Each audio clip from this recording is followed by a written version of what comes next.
बहू तो बहू होती है। अक्सर लोगों को कहते सुनता हूँ, हमारी बहू बेटी जैसी है। क्या आपने कभी किसी को कहते सुना है कि मम्मी बिल्कुल पापा जैसी है या पापा मम्मी जैसे है? नहीं, क्योंकि पापा पापा होते हैं और मम्मी मम्मी। इन्हें किसी के जैसा होने की ज़रूरत नहीं है।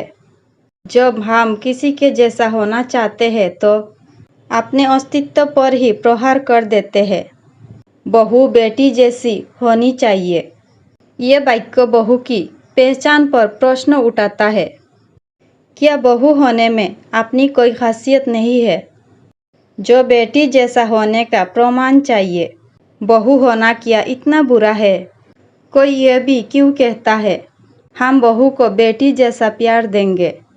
इसका मतलब बहू जैसा प्यार या तो होता ही नहीं या फिर देने लायक नहीं होता। बहू बहू होती है और बेटी बेटी। इनकी तुलना करना बेबुनियाद है। बेटी घर में जन्म लेती है, बहू पराये घर से आती है, अपना बचपन कहीं पीछे छोड़ आती है। वो बेटी जैसी कैसे हो सकती है? और क्यों हो वो बेटी जैसी? जब वो कहते कि मैं बेटी जैसी हूँ, मैंने कहा मैं बचपन से तो किसी और की बेटी थी।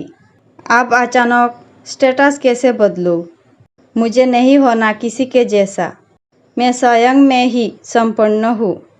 अगर हो सके तो मेरे बुरे वक्त में साथ खड़े रहना। मेरी स्वाभाविक कमजोरियों पर हंसना मत। मेरे मातृत्व पर सवाल मत खड़े करना। मुझे बेटी जैसा प्यार मत देना, पर मुझे बहू का सम्मान देना। मुझे बहू का प्यार देना। मैं बहू हूँ और बहू ही रहूँगी। बेटी तो मैं किसी की सालों पहले जन्मी थी।